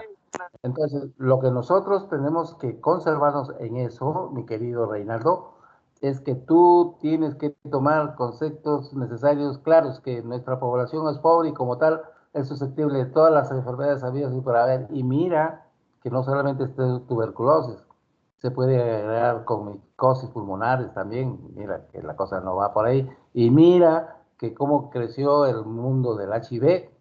Entonces, uno tiene que, en la programación, ustedes que son profesionales jóvenes y deban salir, ¿eh? Deban salir ustedes a lugares poblacionales donde realmente ejerzan, ¿no? Con liderazgo su profesión. Lo importante es que hay muchas comunidades indígenas y andinas especialmente que requieren mucho de nosotros. Entonces, vamos a ver pobreza, pues, y entre pobres no se van a adivinar la suerte, ¿no? Van a ser sometidos a la pandemia. Mira, Reinaldo, te cuento de que cuando apareció el COVID acá en el Perú, ¿no? Entró por Lima y entró por el aeropuerto internacional Jorge Chávez. Y esa enfermedad se fue a Miraflores, no se fue a San Juan de los Ganchos, se fue a Miraflores. Mira, solamente para que tengas una idea cómo se ven las enfermedades. Entonces, la gente de Miraflores, ¿quiénes trabajan en Miraflores? ¿No? Los trabajadores del hogar que viven en San Juan de los Ganchos, Villa María del Triunfo, ¿no? Jardineros, que hacen limpieza del hogar, cocineros, qué sé yo, qué, un montón de gente trabaja en ese rubro. Y mira, date cuenta que después la enfermedad ya se diseminó en los conos, cono norte, cono sur, cono oeste, ¿no? Entonces, ¿qué cosa sucedió al interior del país? No había, solamente estaba en Lima. Entonces, ¿qué pasó de que la gente comenzó a tener necesidades caóticas económicas? No había ni para comer. Entonces la gente dijo, oiga, yo me voy a mi tierra, allá en Chumbivilcas, pues tengo mis plantitas, tengo mis animalitos, que allá no me voy. Cuando se dio cuenta de esto el Estado, ¿no? Que las migraciones, y eso lo vamos a ver en las enfermedades emergentes y reemergentes, las migraciones poblacionales, ¿no? Ciertas actividades económicas, ¿no? El carpintero, el albañil, el pintor, gente que gana poco, pero se regresaba a su pueblo, mejor voy allá, pues si trabajo en la chacra y ahí no me va a dar, no me va a dar nada, vienen ahí. Puno era un departamento, una región libre de coronavirus, hasta llegó a tener una crisis tremenda, que faltaba oxígeno, faltaban médicos, ¿no? Traían el oxígeno de Bolivia porque no teníamos acá nosotros. Entonces, date cuenta tú de que cuando tú quieres tratarla con ligereza, ¿no? Esta enfermedad, mira las consecuencias que tiene, ¿no? No solamente te puedes enfermar tú, enfermas a tu esposa, a tus hijos, a tu mamá, a tu papá. Mira cómo se disemina esta enfermedad. Y mira por qué se contagia esta enfermedad, por no conservar, ¿no? Medidas de prevención, tapabocas, lavado de manos, la higiene. Lo que deben inculcar ustedes a sus hijos, no a que sean violadores, como lo que se ve en la televisión, ¿no? Se juntan cuatro, emborrachan a una muchacha y, bueno, por un instinto animal, imagínense cómo terminan 9 meses en la cárcel. Entonces, al niño hay que enseñarle desde pequeñito, desde niñito, hay que enseñar que se lave la boca, ¿no? Me dice, doctor, pero si no hay agua, pues que se lave la boca con su pasta de dientes y qué sé yo, pues una vez al día, por lo menos, ¿no? Por lo menos una vez al día. Esos son los elementos de los cuales tú tienes que valerte, porque tú vas a ser en la comunidad el dirigente máximo, ¿no? Cuando tú eres serumista, la gente confía en ti, y tienes que darle toda la información necesaria. Y tienes que hacer, pues, campañas para prevenir la tuberculosis, ¿no? Porque la tuberculosis, cuando aparece, pues, diezmó muchas poblaciones, como en otras enfermedades ha producido, ¿no? Esta simple gripe que tenemos ahora, que le llamamos coronavirus, causada por un virus, ¿no? Y que afecta a todas las poblaciones, chicos y grandes. O sea, no tiene especificidad en atacar a las personas de poca edad o mayor edad. ¿Ya? Por favor, quiero que lo tomes en cuenta así, ¿ya? Y no te voy a calificar adecuadamente como debería ser. Muy bien. Barrea. Ya, doctor. Ya, doctor, Por gracias. favor. Por favor. Muy bien. Arias González Ciro. Hola.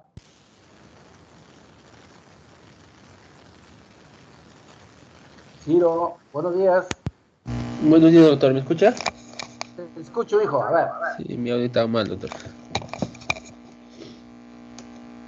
Ya.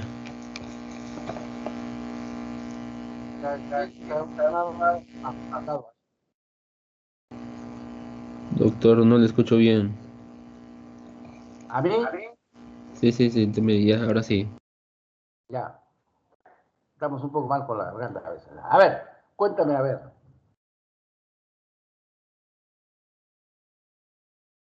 Ciro, te escucho. No, doctor, en este caso para el TBC, nosotros lo principal que debe prevalecer es la prevención, doctor, en este caso. Ya que, como sabemos, es una enfermedad que se transmite por vía aérea y si nosotros no tenemos el control, o sea, si no controlamos la población que tiene esta enfermedad, puede diseminarse a más poblaciones y afectar la salud pública, ¿no? Entonces, para ello nosotros, como médicos en atención de primer nivel, tenemos que darnos cuenta que cuando un paciente llega, ya sea a una puesta de salud, ya sea un centro de salud de acá de Lima, cuenta de la sintomatología que tiene y con ello dar un buen diagnóstico. ¿Para qué? Para controlar la enfermedad. Y más, nada más, doctor. Bueno, bueno, está mala. No sé si ustedes se duermen cuando uno habla, pero yo evalúo eso. Yo le pongo un cero y eso se transmite a través de la nota que yo le pongo al final. Bueno, yo considero que este problema es de vital importancia. Es un problema que lo deben manejar muy bien ustedes, porque es un problema no solamente de estatus social, sino ni tampoco de estatus económico, ¿no? Es un problema poblacional. Vean, los países europeos, ¿no? Y yo recuerdo cuando hace aproximadamente 20 años que fui a España, por primera vez, tengo dos hijos estudiando en España, entonces, este, bajamos del avión y a quien lo ven así con rasgos andinos, ¡ah! Forme una colita para acá, ¿no? Cuando vamos a visar nuestro pasaporte. Una colita para los cholitos, ¿no? Ecuatorianos, peruanos, dentro de los peruanos, pues, gente de la sierra, ¿no? Pero gente que tiene plata es la que viaja, ¿no? Entonces, me llamó la atención porque, ¿no? Porque allá en Europa tienen unos protocolos de seguridad en salud en sanitarios o salud pública muy extremados, ¿no?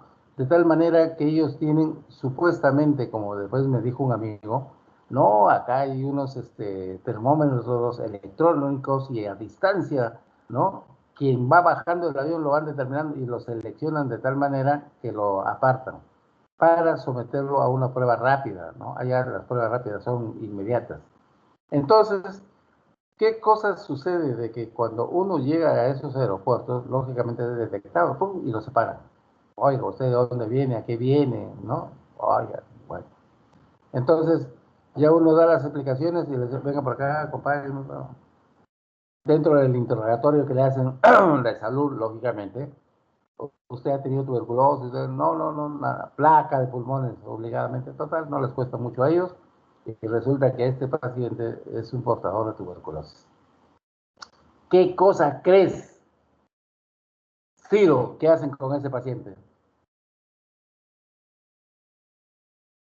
Bueno, en ese caso, doctor, lo deportarían, o sea, nuevamente lo embarcarían en su avión para volverse a su país, porque no creo que un paciente que llegue a su país con TBC lo van a permitir que ingresar.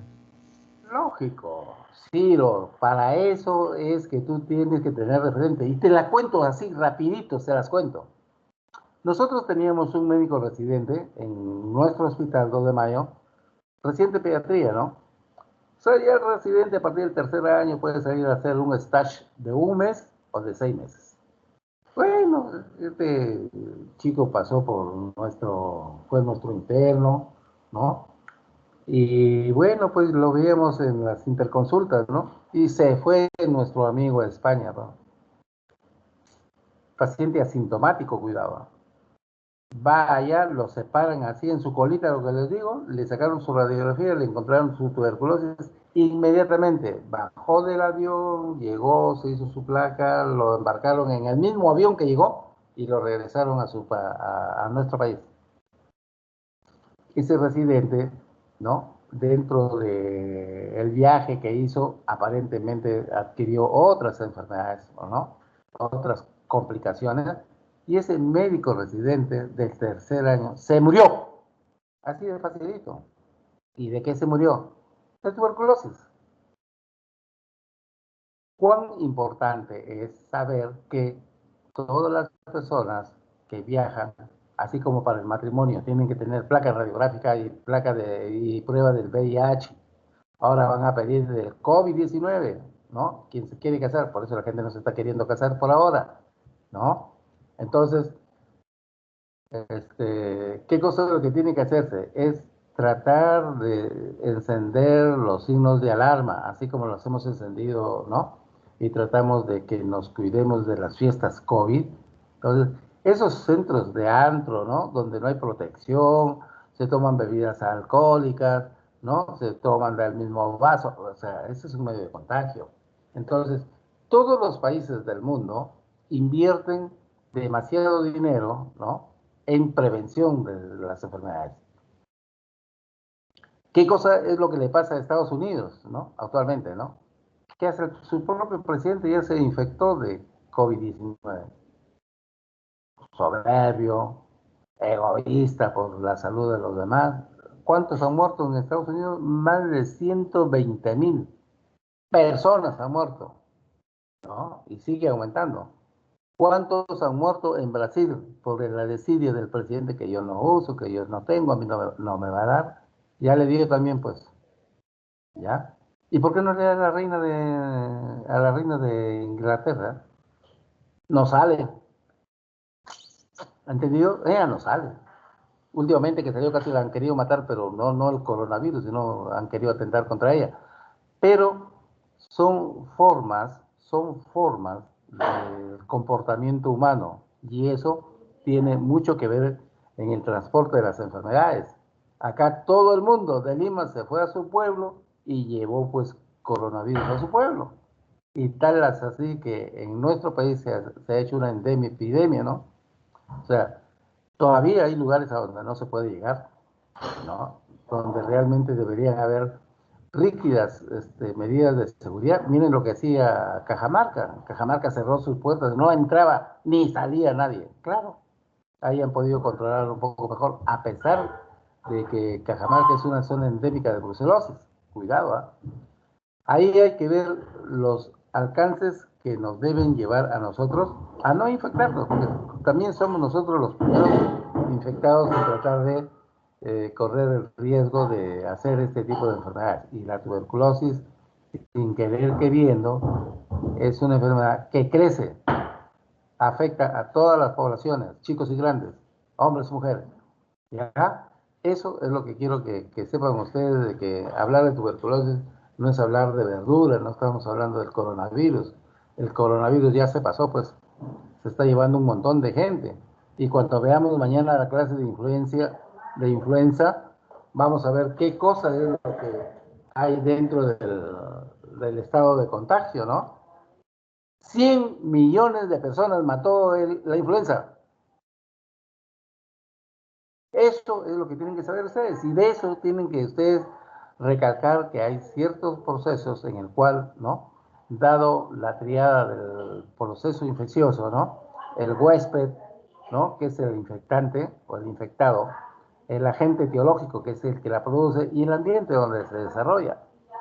Vean que a veces cuando nosotros hacíamos guardia, ¿no? Veían gente bien vestida, elegantemente vestida de una fiesta, ¿no? Había estado tomando bebidas heladas, bailando, y presentó un acceso de tos y botó sangre, ¿no? Y la llevan y tiene tuberculosis, ¿no? Yo tuve la oportunidad de encontrar, ¿no? Una chica guapa, simpática, muy bien vestida.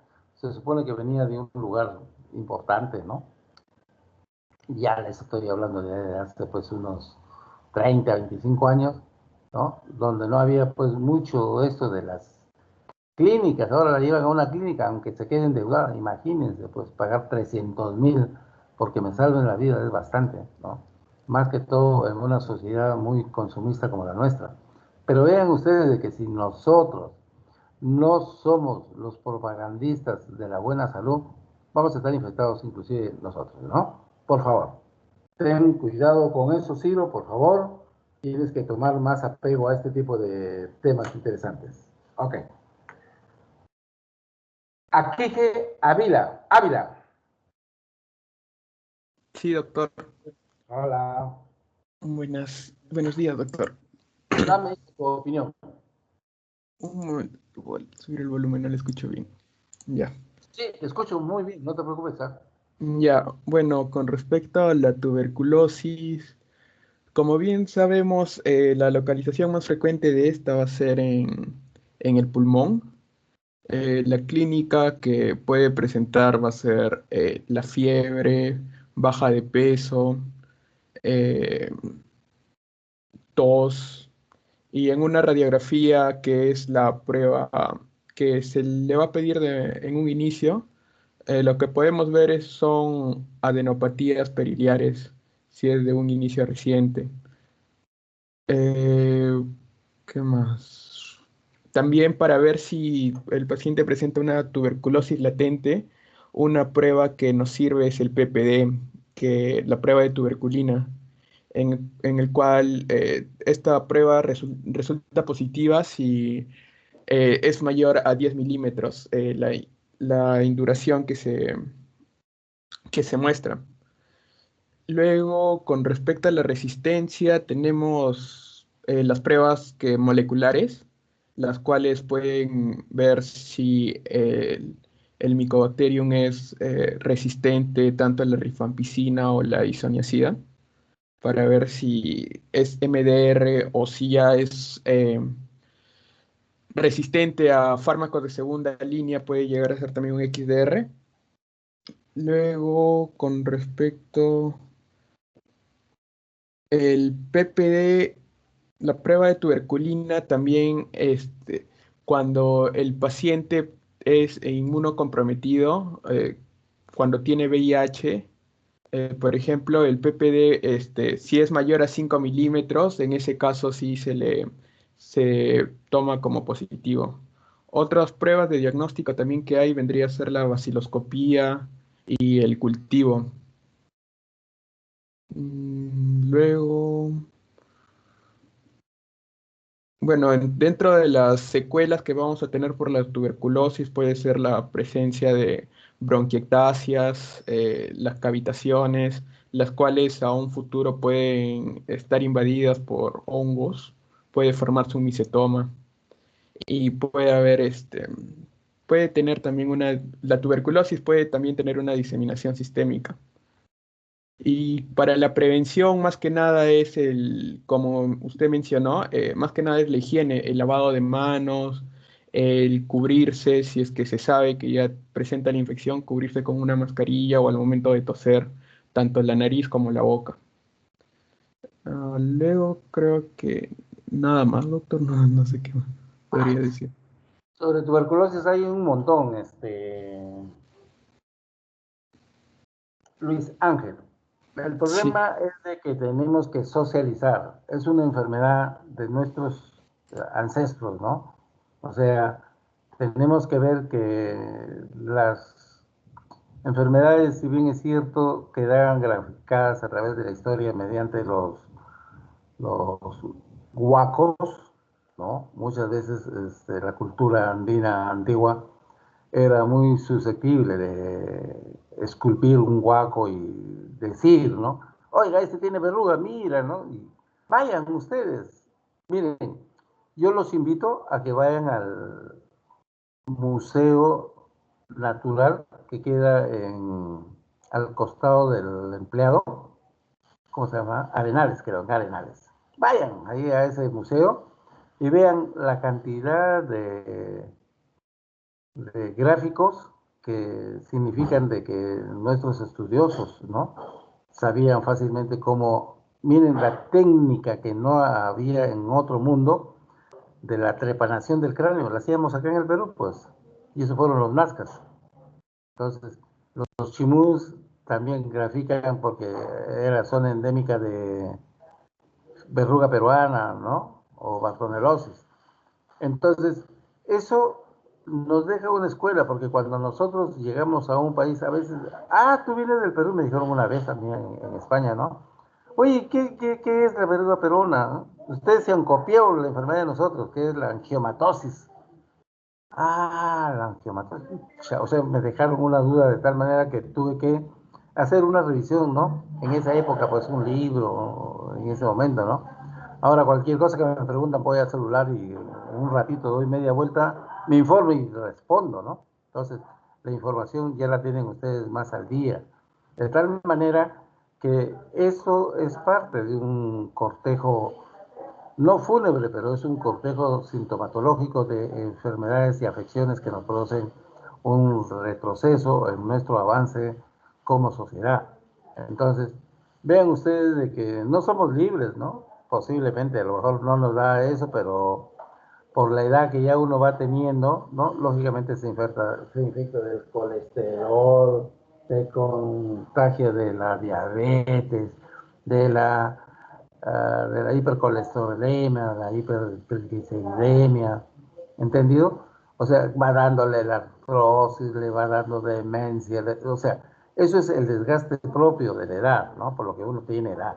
Y uno tiene que haber sabido llegar a esa edad, ¿no? Bien vivida, porque realmente recursos naturales tenemos industrias, recursos minerales, ¿no?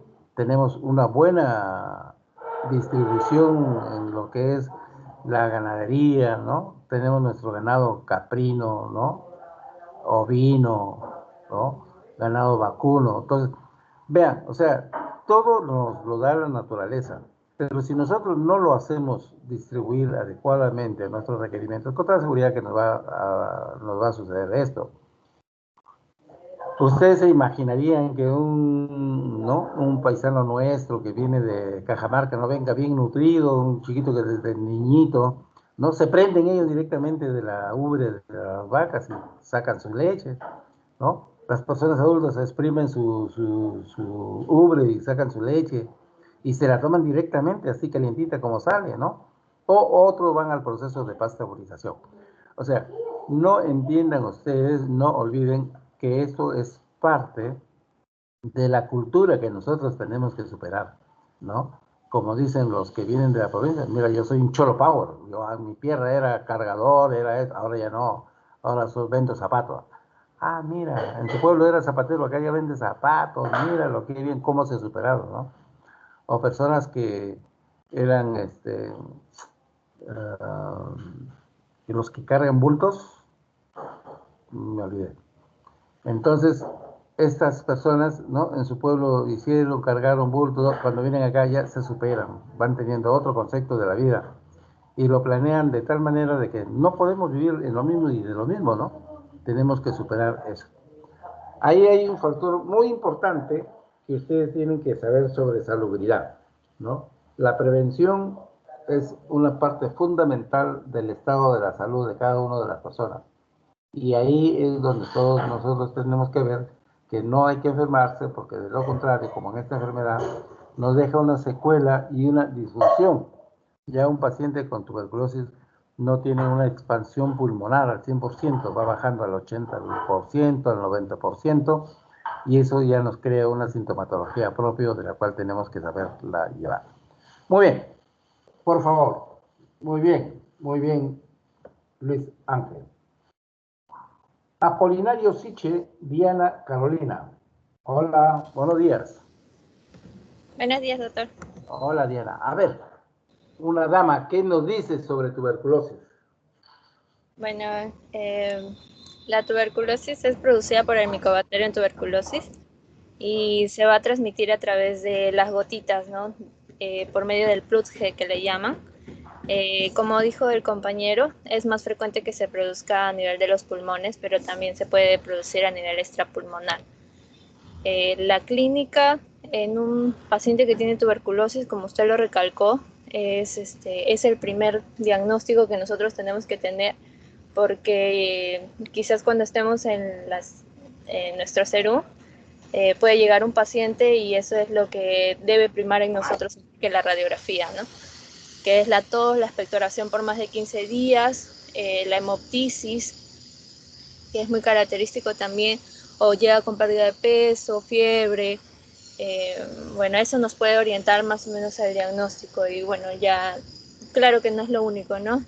Pero es lo que más prima. Después nosotros le podemos tomar la radiografía y allí corroborar. Aparte también para el diagnóstico nos podemos guiar del bacteriológico, que es a través de la baciloscopía, pero la baciloscopía no es tan precisa, tan exacta, a diferencia del cultivo, ¿no? El cultivo sí ya nos corroboraría, inclusive es el estándar, ¿no? Ya, sobre las pruebas de resistencia también, que es para los fármacos, en el Perú se utilizan dos, el GenExpert y el Genotype. Eso es lo que yo tenía entendido, pero usted nos mencionó más pruebas que hay también para ver la resistencia y pruebas moleculares.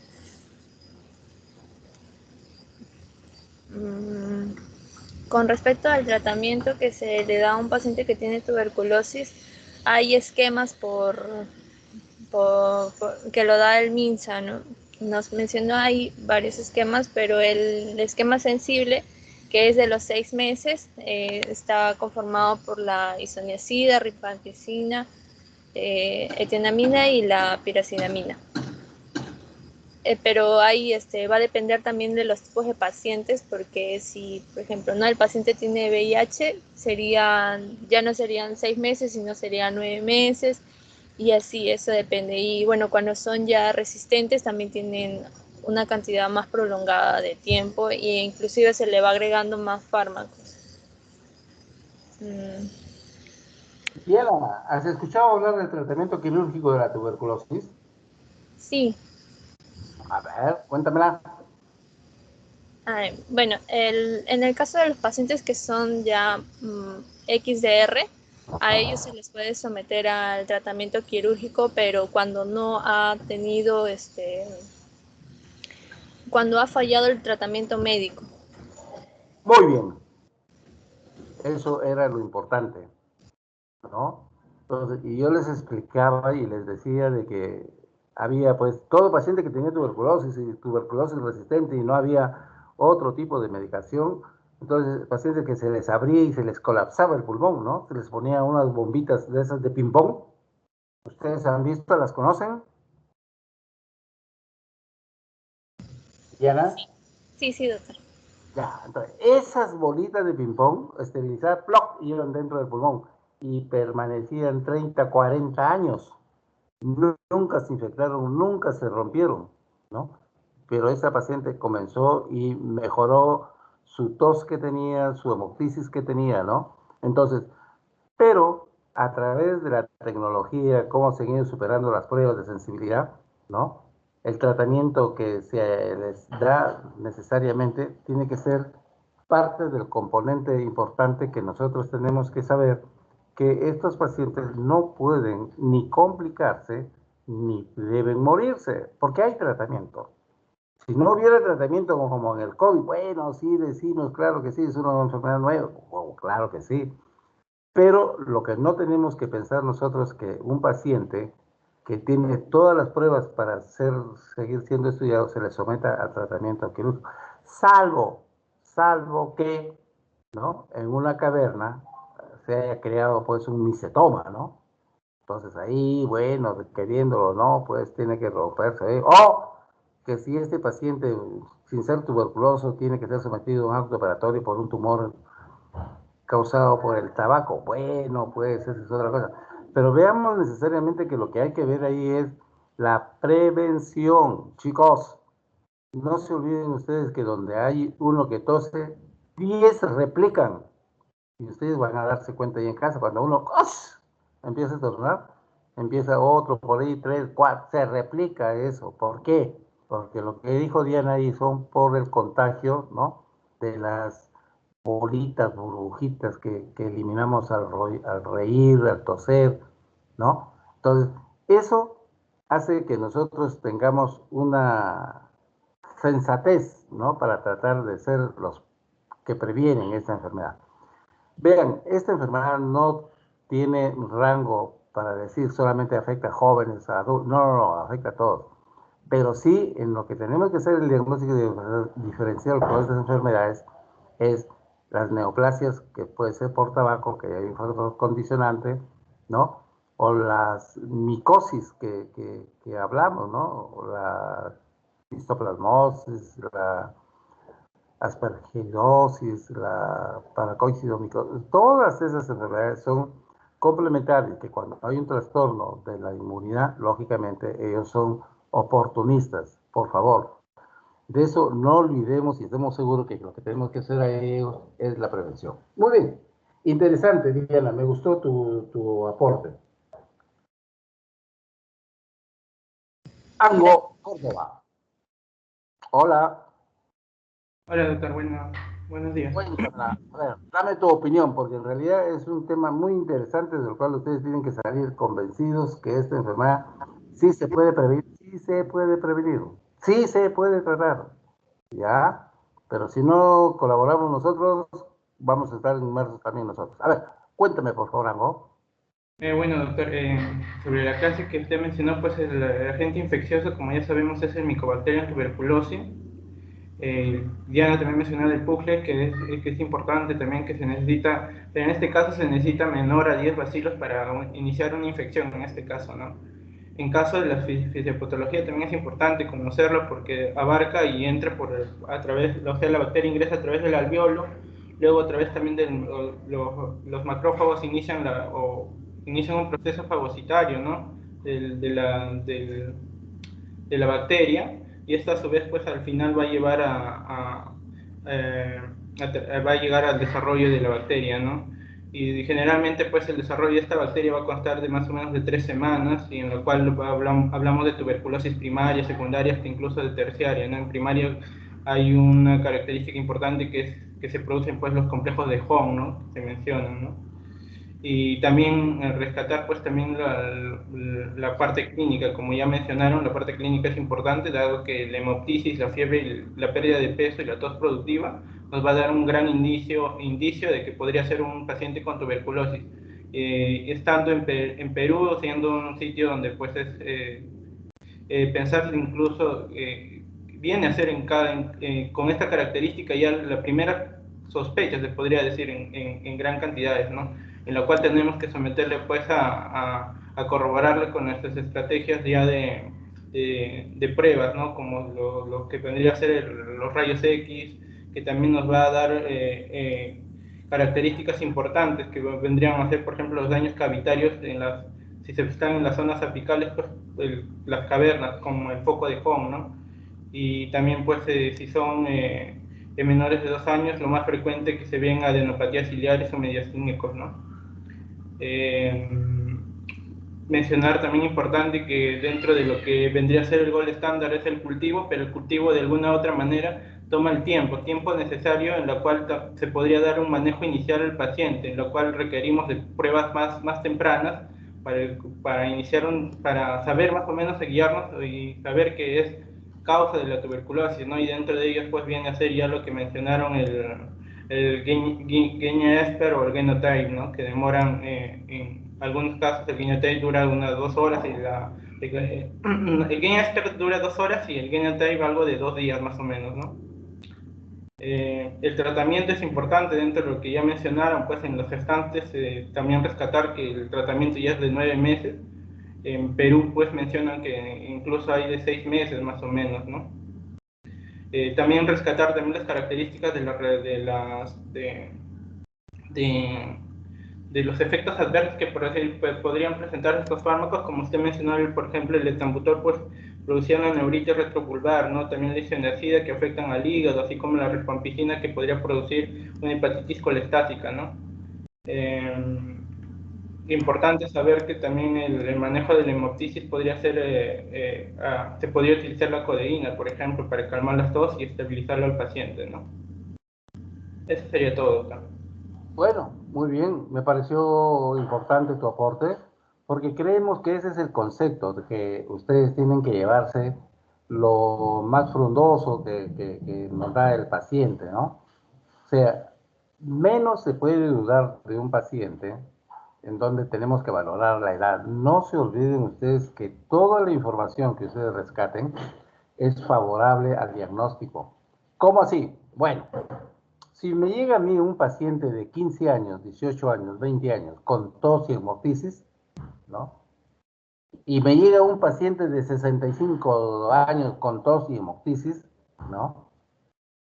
Entonces yo voy a hacer un diagnóstico. El doctor dijo 15 días de tos y que tiene fiebre. Bueno, pues vamos a ver, ¿no? Este paciente solamente tiene tos durante 15 días, ¿no? Entonces, este paciente tiene esputos hemotoicos. Bueno, pues yo voy a suponer que este paciente joven puede ser, pues, ¿no? Por el estado ocupacional, ¿no? Por el lugar donde vive, puede estar haciendo, pues, una primoinfección tuberculosa, ¿no? Pero en el paciente de 65 años ya no voy a pensar, porque la epidemiología me dice que es gente joven, adulto joven, pero un paciente de 65, 70 años ya no. Entonces ahí ya tengo que pensar de que a lo mejor hay una neoplasia, entendido que es una micosis pulmonar la que esté ahí, ¿no? Que este paciente tenga hábitos, ¿no? Nocivos como el tabaco, ¿no? Este paciente de 65 años, 70 años. Entonces ya me cambia el panorama y eso hace que uno tenga pues la capacidad de poder decir que la clínica es importante. ¿Por qué, por ejemplo, los internistas nos gusta o nos sale a flor o esto, ¿no? Yo quiero ser internista porque veo de todo. Yo veo de todo. Pero tengo que razonar que en lo más mínimo y con el costo mínimo debo llegar al diagnóstico de este paciente. Paciente tosedor de 15 años, de 15 días, paciente que tiene fiebre, paciente que tiene malestar general, que ha bajado de peso, que no come. Entonces yo debo pensar que puede ser un proceso infeccioso, ¿no? Pero el adulto mayor ya no me va a tener ni fiebre por el estado de la baja inmunidad que tienen estos pacientes, y no podemos estarnos confundiendo fácilmente en decir que el señor de 65 años puede tener, claro que sí, puede ser que tuvo tuberculosis cuando fue joven y después se recuperó y mejoró y después se fue a vivir a un sitio, se dedicó al trago, o sea, vuelve a ser la enfermedad. Esa es otra cosa. Pero en lo primero que yo pienso que en el primer caso de este joven es una tuberculosis y en el de 65 años ya no, pues ya no es una tuberculosis. Puede ser una micosis o puede ser una misma cardiopatía, ¿no? Hay cardiopatías que producen esputos hemotoicos, ¿no? El edema agudo de pulmón es uno de ellos. Y se van a dar cuenta suficientemente ustedes qué cosa es lo que hay que hacer ahí. Definitivamente, chicos, esta es una enfermedad que la cual tienen que leerla. Esto tiene mucho que ver con la patología, ¿ya? ¿Por qué hablamos de una tuberculosis miliar? Dicen, este paciente es tuberculosis miliar, ¿no? Por la placa radiográfica y porque este paciente nos está haciendo pues trastornos hematológicos vía urinaria, ¿no? Ya no dejó de ser una tuberculosis pulmonar, ¿no? Es una tuberculosis renal. o una tuberculosis vesical, ¿no? Entonces, lo que yo debo concluir definitivamente que cuando hacemos esta tarea tiene mucho que enseñarnos, porque hay mucha población afectada, ¿no? Y lógicamente no es por maltratar, ¿no?, a nuestra propia idiosincrasia, sino que nos convertimos en exportadores de tuberculosis, ¿no? Entonces, nosotros tenemos que evitar. ¿Y cómo superamos esto para terminar? Definitivamente con una buena alimentación y guardando buenos hábitos. No fumar, no tomar, ¿no? Imagínense cómo el COVID, con el mismo vaso que toma la gente en una reunión, y ahí se enferma, ¿no? Hay que evitar, hay que protegernos. Viene la segunda ola, ojalá que el nuevo presidente la detenga, ¿no? A lo mejor resulta que la enfermedad le tenía cólera al Vizcarra y por eso, pues, no se iba, ¿no? Ojalá. Esperemos y logremos que todo salga bien. Aprovechemos que estamos en una época difícil, pero nuestro ánimo no puede bajar, nuestra autoestima no puede decaer. Muy bien, chicos, hemos avanzado bastante. Mañana tenemos un tema también interesante que vamos a tomarlo definitivamente con pinzas. Chao, Ciro. Chao, Clodomiro. Diana, Carolina, Edín. Chao. Karen, Denise, Luis Hasta luego, Ángel, doctor. Reinaldo, Hasta luego, doctor. Sebastián, Toribio, Doctor. Hasta luego, William. doctor. Me gustan estas chiquitas, Winever, Yamilet y Yaracel. Chao, chicas, hasta el día de mañana. Hasta luego, doctor.